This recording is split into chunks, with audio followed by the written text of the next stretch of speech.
Hello à Paul. On va démarrer tout doucement. Donc, je vais commencer par me présenter. Donc, bonjour à tous. Donc, je suis Fanny, Social Media Manager à la Wildcat School. Donc, aujourd'hui, on lance ce deuxième épisode de Into the Wild. Into the Wild, c'est un format de veille qui va décrypter l'actualité tech. On sera là donc un mardi sur deux, donc une semaine sur deux. Chaque semaine, on va prendre un sujet ou une actu différente et se concentrer dessus avec des experts. Et aujourd'hui, on se concentre sur la data au quotidien. Et est-ce que c'est mal de laisser un peu ces données en ligne partout? Pour ce faire, on est avec des experts sur le sujet. Donc Soufiane, Christophe, qui sont formateurs data. Et on est aussi avec Marc, qui est Teaching Assistant à la Wildcat School. Donc je vous laisse vous présenter. Marc, je te laisse la parole. T'es mon Allez, teaching assistant. Je vais prendre la main. Bonjour à tous. Et donc du coup, moi, j'ai suivi une formation data analyst l'année dernière, et du coup, j'ai enchaîné par une formation d'alternance data scientist en février de cette année. Et du coup, une semaine par mois, j'apprends, mais les 3 autres semaines, je m'occupe de former avec Christophe, mon futur data analyst, sur le domaine. Donc, je vais être le junior de l'équipe de ce mardi. Junior avec un super niveau quand même. Et du coup, moi c'est Christophe, je suis data trainers et analytic engineer et j'interviens sur le bootcamp remote data analyst avec du coup Marc comme teaching assistant. Top. Merci à vous d'être là. On a Meomaki qui dit la légende data arrive. Effectivement, Soufiane arrive. Ne vous inquiétez pas. Et Marc, juste pour te repréciser, moi je suis vraiment dans l'équipe marketing de la Wild. Donc je suis la plus junior, je pense, et j'ai toute confiance en toi pour nous apporter plein de choses pendant ce petit live. Donc comme on vous l'a dit, on va se concentrer aujourd'hui sur les actus plutôt data, donc le fait de semer un peu de la donnée partout, tel un petit peu le petit pousset. On sème un peu toute la journée des données en ligne à chaque fois qu'on fait des actions en ligne sur des applications, sur notre téléphone, sur ordinateur, un peu partout. Mais où est-ce que ces données finissent et est-ce qu'on peut s'en protéger? C'est du coup ce dont on va parler aujourd'hui. Et donc pour ce faire, j'ai trouvé un petit article pour débuter cette conversation sur le quotidien qui est paru il y a 4 jours. C'est un article de Tatiana Salvan, j'espère que je le dis bien. Et donc dans cet article, elle explique un petit peu ce que sont les cookies. Est-ce que vous pourriez nous repréciser ça, Christophe ou Marc? Et je vois que Soufiane nous a rejoint. Hop. Hello Soufiane. Hello. Sofiane. Je suis là. Voilà. Le chef d'orchestre. J'ai entendu les cookies, du coup, je suis là. T'es arrivé pile poil. Ouais. Est-ce que tu peux nous rappeler la recette du cookie du coup? Ah là là là. Bon, moi, je sais pas faire des bons cookies. Du coup, on va en parler juste ceux qui sont sur Internet. Du coup, c'est des petits fichiers, je dirais, qui servent un peu à tracer nos marches dans la toile de l'araignée, tu vois. Faire un peu la joke. Mais en vrai, en fait, c'est des fichiers qui stockent un peu nos préférences, tout ce qu'on fait en fait sur des sites web. Et moi, je dirais, je suis plus, j'ai plus tendance à dire que j'aime bien les cookies parce qu'ils sont vraiment, il y en a ceux qui sont mauvais, ok, ils vont prendre beaucoup d'informations personnelles et tout, mais par contre, il y en a ceux qui sont vraiment essentiels pour le bon fonctionnement des sites. Et il y en a ceux, les cookies tiers par exemple. Ça, c'est ce qu'on appelle les cookies déjà essentiels, qui sont vraiment importants. Et ceux qui sont des cookies plutôt tiers, qui vont un peu maintenant être les cookies qu'utilisent les publicités, par exemple. Et c'est très important. Voilà. Ouais, c'est ça, il y a bien les cookies techniques et ensuite les cookies des applications tierces, et il y a même ceux des partenaires publicitaires pour tout ce qui est réseaux sociaux, etc. Ouais. Moi, je suis un peu dans la même position que toi. Je peux pas dire que je les aime ou je les aime pas. Déjà, il y en a qui sont obligatoires, entre guillemets, parce que sinon, il se peut que notre navigation soit un peu altérée. Et puis, c'est pareil, hein, si je consulte un produit, j'aime bien qu'on me mette en avant des produits qui font partie de mes préférences d'utilisation ou de ce que je recherche. Je sais pas toi, Marc, tu es pour, Ouais, moi tu je vais vous luttes ou rejoindre. pas contre les Je vais outils? non, je vais vous rejoindre sur le sujet. Les cookies qui vont me permettre de garder mes connexions activées sur certaines plateformes. Si à chaque fois que je dois aller sur tel ou tel site, je dois me reloguer à chaque fois autre, j'aimerais quand même. Ça devient vite pénible à l'usage. Donc c'est vrai que ces cookies-là qui nous permettent de rester connectés, c'est quand même un gros avantage. Et puis même quand on va venir avoir des cookies publicitaires ou pour des suggestions de vidéos, des choses comme ça, par exemple sur YouTube, c'est quand même intéressant de garder cette trace-là qui nous permet d'avoir des suggestions de sujets qui peuvent nous intéresser. Ouais. Il faut Super arrêter. transition, Marc. Ouais, Pardon, et même vas-y, des, Sofiane. même Ouais, des je crois. promotions aussi, hein, parce que moi, ça Oui. m'arrive souvent d'utiliser les cookies à cette fin. Par exemple, je vais sur un site internet, je choisis un produit que je veux acheter. Je vais pas jusqu'au bout de mon achat et je sais qu'en général, 2, 3 heures ou 24 heures après, je reçois une belle promotion sur ce même produit parce que je suis pas allé jusqu'au bout de mon achat. Bah oui, effectivement, en C'est fait, vrai. c'est ça. Il faut arrêter de penser à ces cookies comme juste des méchants trackers ou je sais pas quoi. Ça peut nous servir, en fait, parce que nous, on veut maintenant, on fait tout ce qui est personnalisé. Bah, comme disait Christophe, parfois, tu peux faire carrément semblant, en fait, de faire des recherches, en fait, sur un produit sur plein de sites. Et après, tu te retrouves avec une promotion dans 24 heures, en fait, même dans un mail, tu vois, où tu reçois une promotion sur quelque chose. Et du coup, on peut en servir pour même détourner le capitalisme. Ouais, vous êtes maître du cookie, du coup. Vous l'utilisez vraiment à des fins que vous connaissez. Donc, on voit déjà que vous maîtrisez un petit peu le sujet. Je ne sais pas si vous avez vu un petit peu aussi en ce moment sur YouTube. Moi, justement, j'ai désactivé l'historique de vidéos regardées et je ne peux plus avoir de recos quand j'arrive sur la page d'accueil YouTube parce que je n'ai pas accepté que mon historique soit conservé. Et il y a aussi, je ne sais pas si vous avez déjà remarqué, Allociné qui fait ça. Si on refuse les cookies, on doit s'abonner et donc payer. Donc, il y a un peu aussi cette notion de... On utilise nos données à des fins publicitaires, donc on sait que ça permet peut-être de gagner de l'argent à des sites. Et donc, si on les accepte, c'est un peu le proverbe, si c'est gratuit, c'est toi le produit. Est-ce que du coup, il y a quelque chose un peu de mal? Ah bah voilà, Fantouchka, on est synchro. Mais Est-ce j'avais qu'il y a exactement quelque chose cette de phrase-là en mal? tête. Ouais. Ouais. En fait, moi, j'ai envie de répondre qu'il n'y a rien de mal à accepter des cookies. Alors, évidemment, c'est toujours bien de savoir. Mais bon, on regarde jamais en réalité. Enfin, c'est une lutte éternelle. On peut pas lutter contre tous les cookies. Mais en fait, Personae, ça n'intéresse pas du tout les sites ou les marques de savoir qui on est. Ces marques-là ou ces sites s'en fichent complètement de savoir que moi c'est Christophe ou Soufiane ou Marc. On est juste des numéros dans une liste d'utilisateurs et qui nous sommes à titre personnel, ça les intéresse pas en fait. On n'est que des numéros. Même pour ces sites-là, typiquement Allociné, finalement, accepter les cookies, c'est accepter de consulter du contenu gratuitement en fait. En échange d'avoir quelques panneaux publicitaires. Aujourd'hui à la télé, moi je regarde plus la télé depuis des années, mais à la télé, quand vous regardez un film sur TF1 le soir, vous avez 20 minutes de pub toutes les heures. Et finalement, c'est peut-être pire qu'un cookie qui vous donne un panneau publicitaire sur un site web qui est complètement gratuit. Ça reste aussi comment l'utilisateur, lui, il utilise ses sites et se dire en fait sur quel site tu es en train de naviguer, qu'est-ce que tu fais dessus. Parce que si tu vas dans des sites où vraiment ils vont utiliser tes données et ils vont utiliser à travers les cookies des données qu'ils pourront utiliser après pour d'autres fins, bah oui. Il y a plein de gens qui sont retrouvés en mode harcèlement sur leur téléphone et tout. Ils leur envoient plein de publicités, plein même de trucs bizarres en message, juste parce qu'à un moment donné, ils ont mis leur numéro de téléphone dans un site chelou et du coup, c'est bon, c'est un peu, ça devient une boule de neige et tu peux plus l'arrêter parce que c'est bon, ton numéro de téléphone, il est sur Internet et du coup, n'importe quel site peut l'utiliser. Donc vous êtes plutôt team, j'utilise les cookies un peu à mes fins. Je mets pas trop de données en ligne, mais si on les accepte, c'est pas très grave en soi, en fait.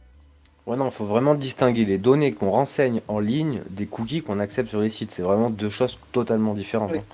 Il y en a une qui va stocker nos données personnelles et il y en a une autre, le cookie en l'occurrence, qui va stocker notre navigation. Ouais.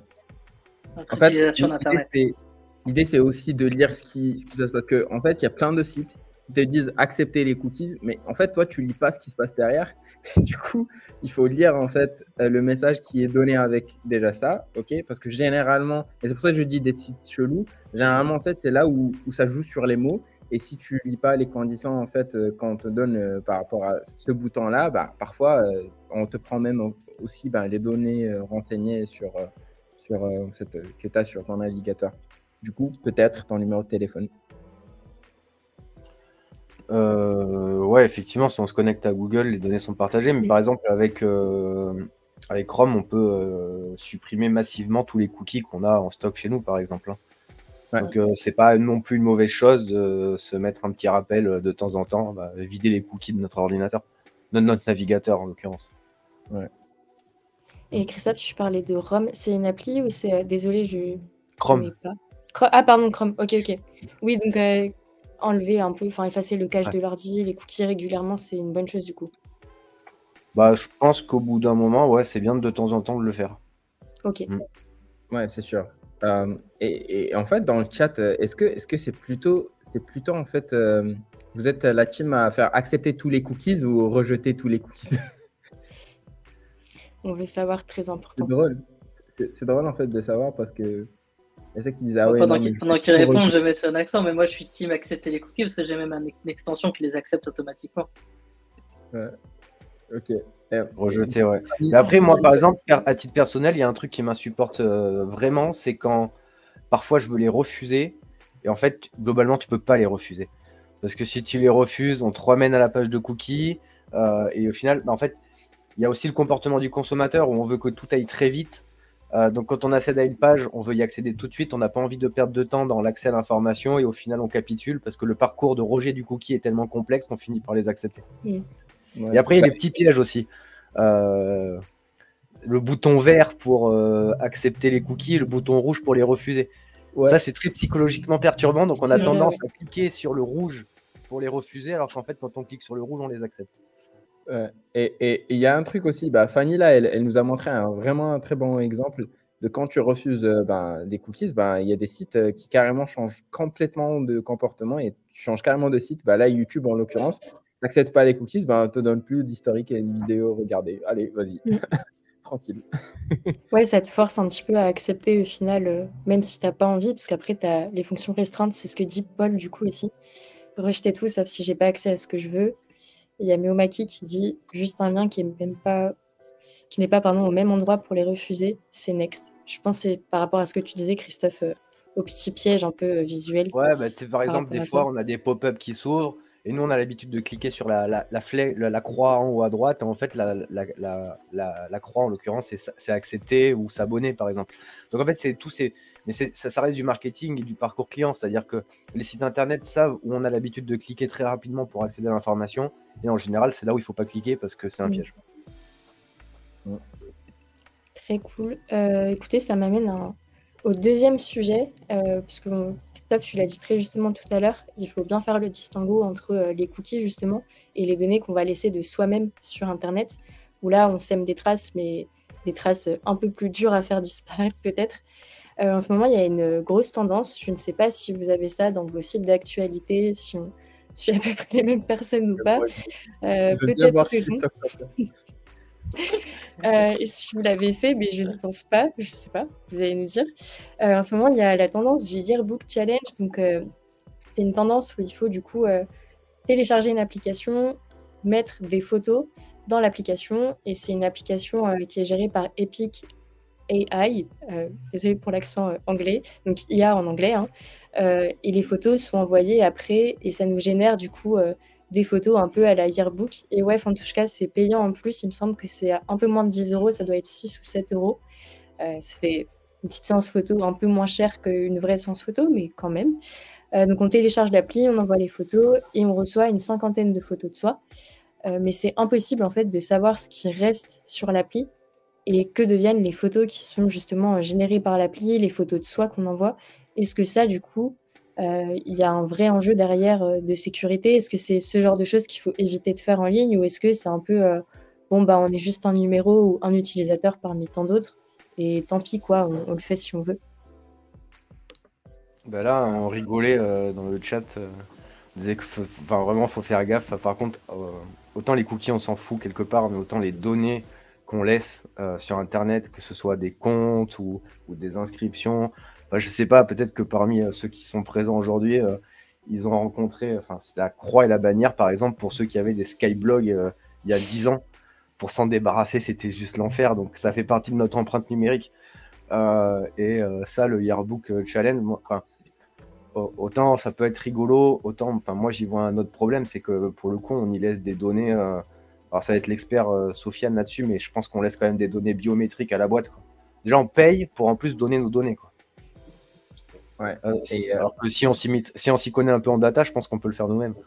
Exactement. Et du coup, vaut mieux faire la formation en wild, et comme ça, vous pouvez c'est ça, vous utilisez l'API OpenAI ou whatever pour vraiment créer ça, mais d'autant ne pas donner en fait ces photos.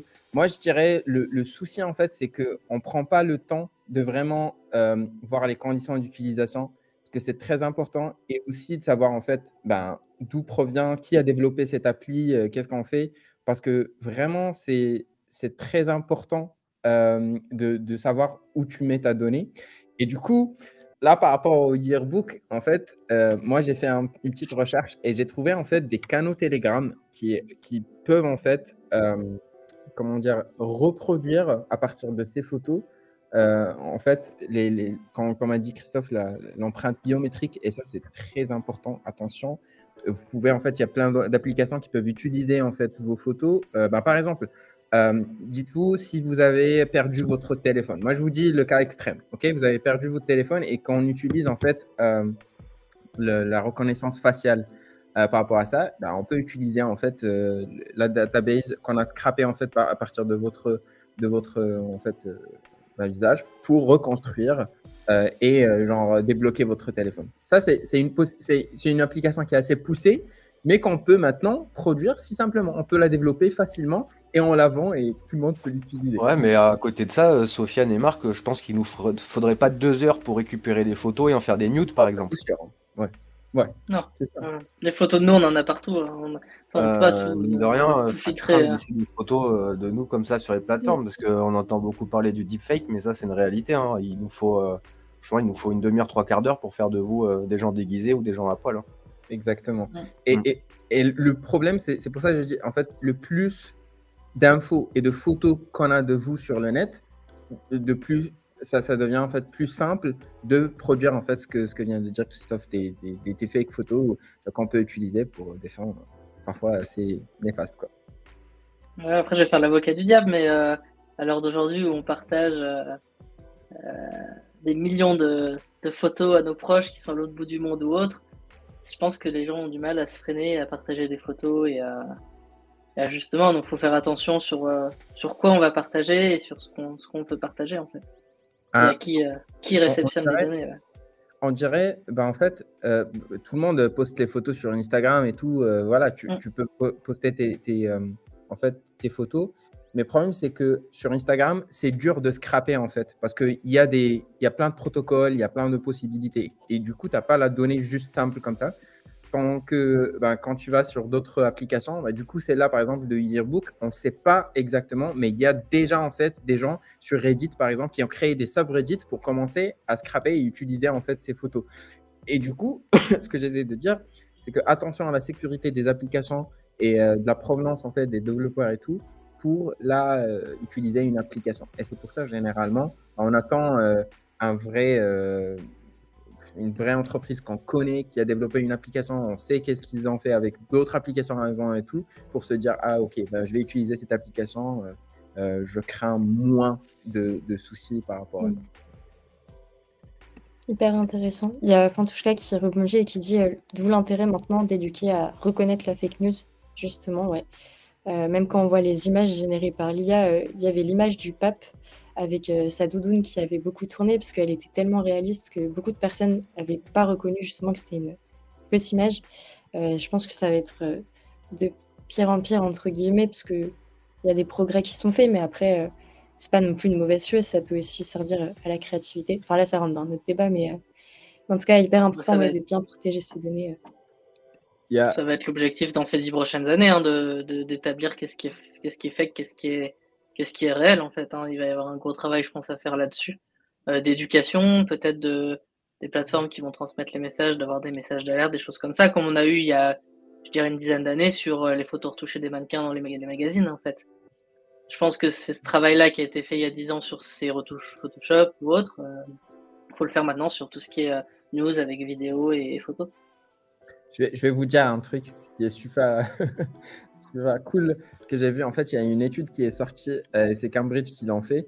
En fait, tu peux générer de meilleures photos qui sont proches de la réalité en prenant des photos qui sont avec tu vois, les filtres de Snapchat, les filtres d'Instagram. Tu prends une base de données avec des photos filtrées. Tu peux faire en fait des photos plus réalistes en utilisant les photos filtrées que ceux qui n'ont pas de filtre.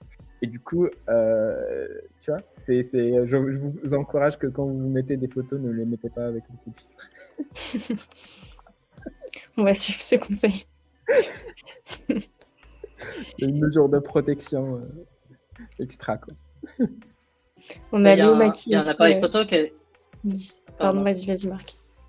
Je dis, c'est juste petit aparté, hein, je sors un peu de l'élan, mais il y a un appareil photo qui a été mis au point par l'entreprise, c'est Paragraphica, qui du coup va prendre une photo, mais qui va te géolocaliser. Et en fonction des photos qui ont été prises autour de ton point de géolocalisation, va générer une photo. En fait, c'est un appareil photo qui ressemble à un appareil photo, mais qui n'a pas d'objectif ni de capteur. En fait, c'est juste que quand on déclenche, il va automatiquement nous géolocaliser et générer une image par rapport à un environnement de données déjà localisé à cet endroit-là.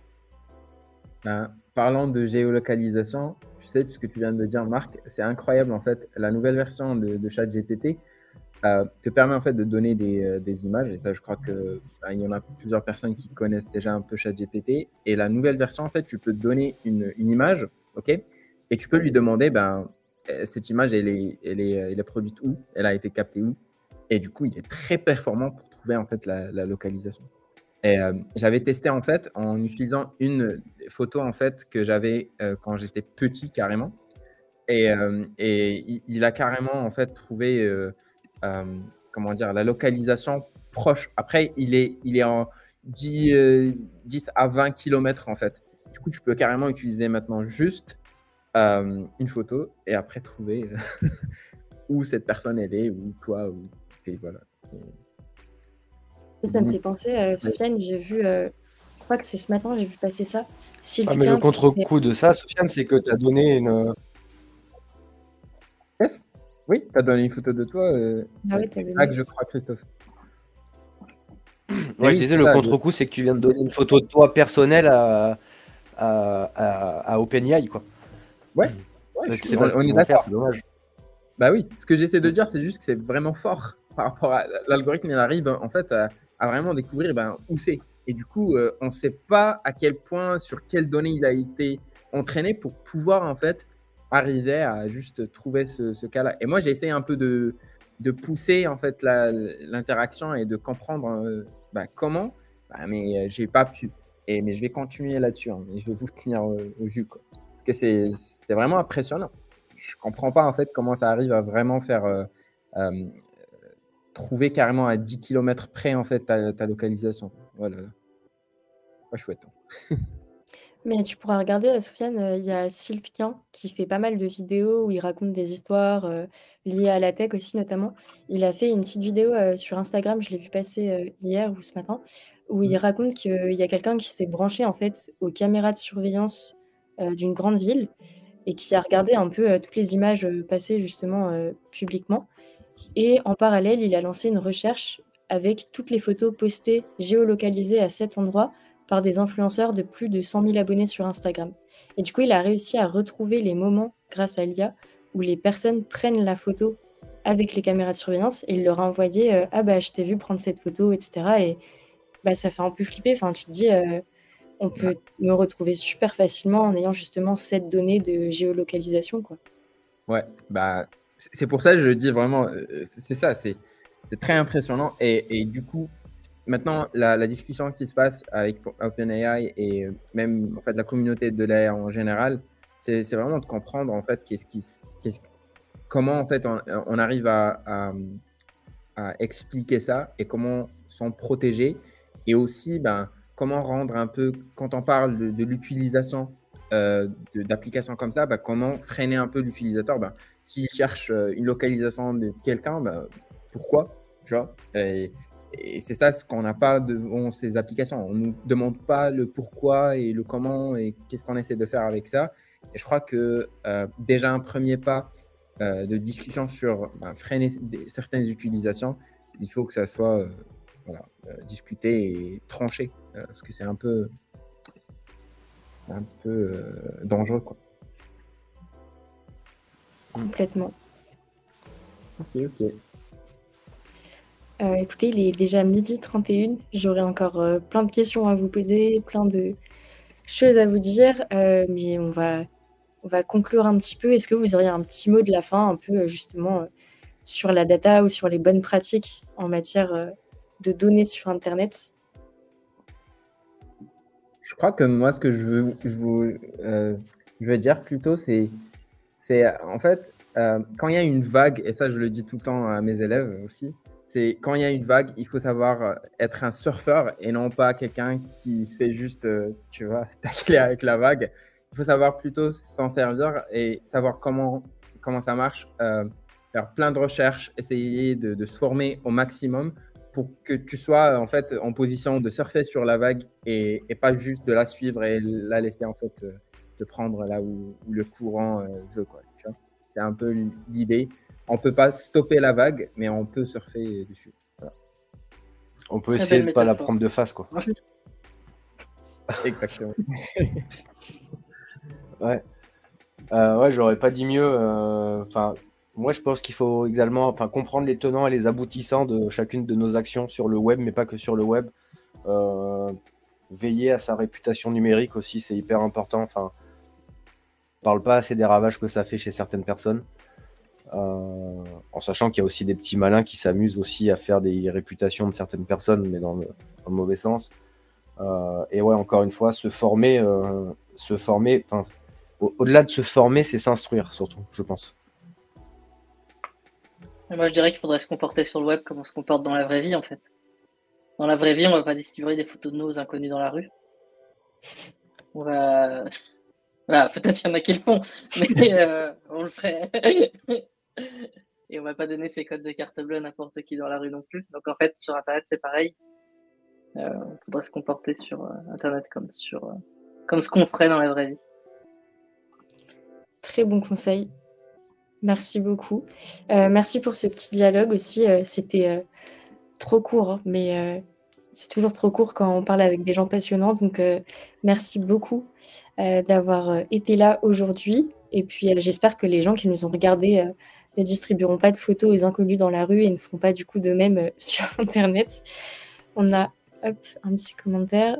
Meomaki, merci pour ces conseils et ce petit débat. Merci d'avoir été là et d'avoir regardé. Et puis, on se retrouve du coup dans 2 semaines pour un prochain live sur Twitch et peut-être bientôt avec Christophe, Marc et Soufiane pour un prochain live data. Vous verrez ça à l'avenir. Encore merci, bonne journée à tous. Wish qui nous dit bonne journée à toi aussi. Bonne journée, et puis, merci beaucoup. Bon appétit. Bonne journée à tous, merci. Manger maintenant.